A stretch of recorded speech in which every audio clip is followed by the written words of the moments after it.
Herkese merhabalar, ben Huri. Huri Metek Mutfak'ta kanalı mutfağıma hoş geldiniz.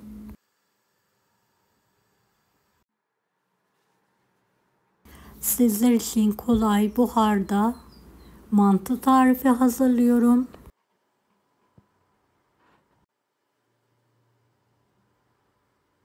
Yapımı gerçekten çok basit ve lezzetli. Mutlaka deneyin.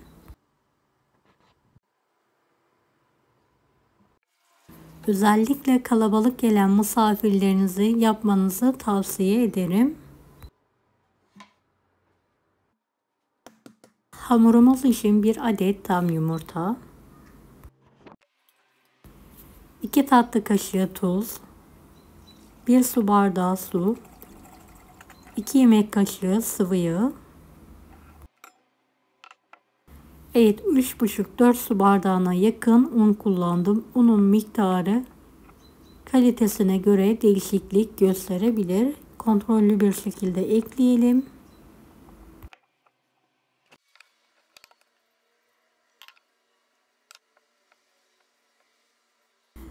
Evet, pürüzsüz olana kadar hamurumuzu yoğuralım.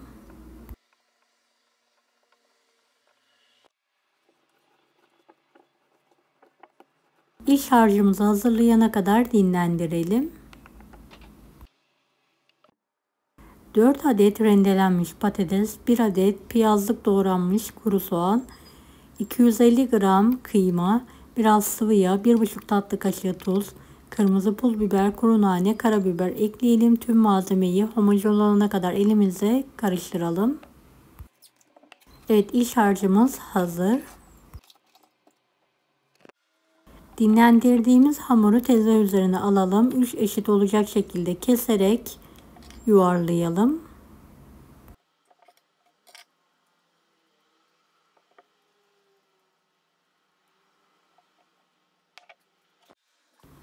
Bezeleri hazır yufka inceliğinde ve büyüklüğünde olana kadar açalım.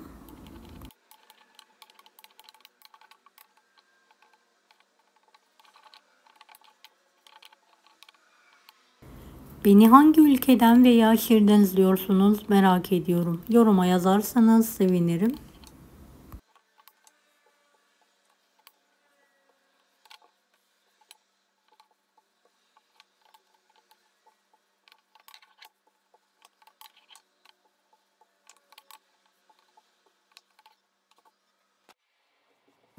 Evet, yufkaları açarak tezgahın bir kenarında üst üste aldım.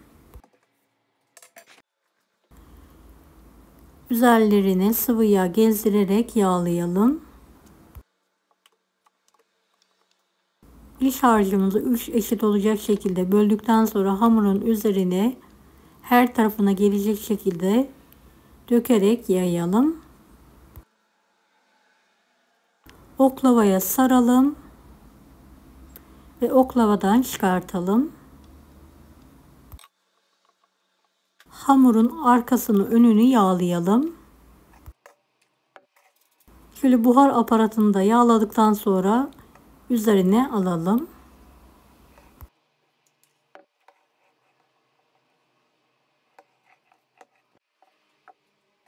Diğer yufkalarımızı da yağlayalım.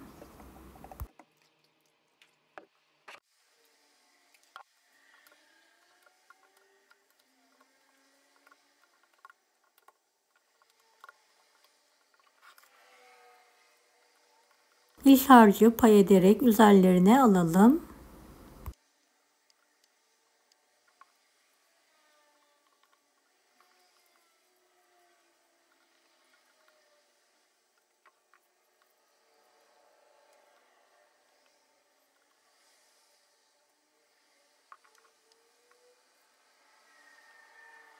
Oklavaya saralım.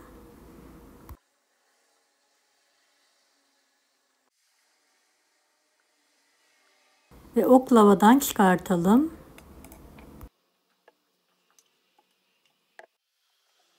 Diğer hamurumuzu da aynı yöntemle hazırlamaya devam edelim.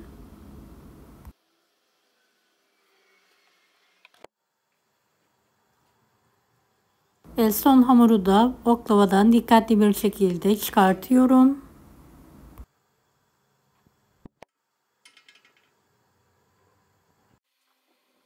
İki tarafını da yağladıktan sonra süzgeç içine alıyorum.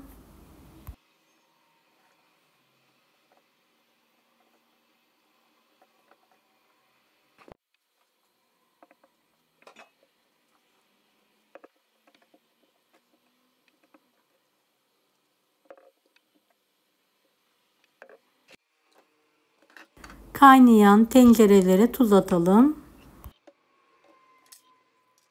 Evet, süzgeçleri tencereye alalım. Üzerlerini kapatalım.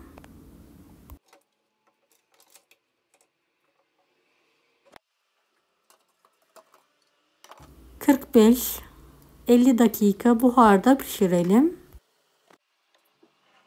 Pişen mantılarımızı dikkatli bir şekilde servis tabağına alalım.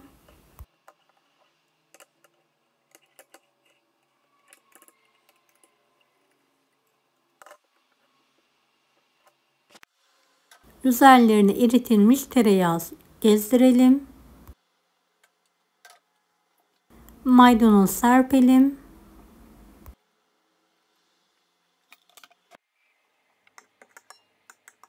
Şöyle dilimlere keserek ikrama hazırlayabilirsiniz.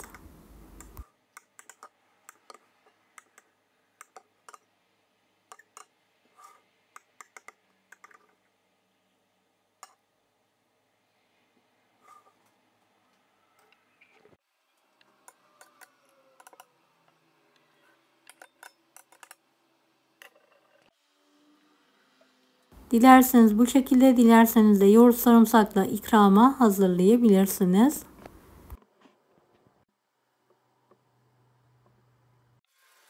Evet, diğer mantılarımı da servis tabağına aldım ve üzerine bolca tereyağı gezdiriyorum.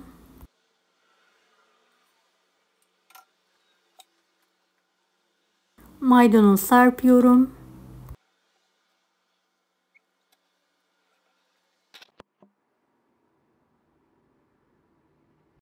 Yoğurt sarımsak gezdirerek ikrama hazırlıyorum.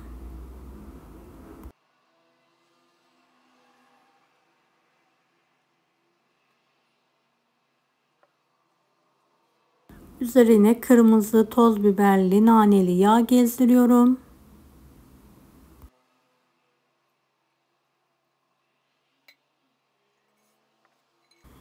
Ve mantılarımız yemeğe hazır. Deneyecek olan herkese şimdiden kolaylıklar dilerim. Kanalıma ücretsiz abone olmayı unutmayın. Allah'a emanet olun. Hoşça kalın.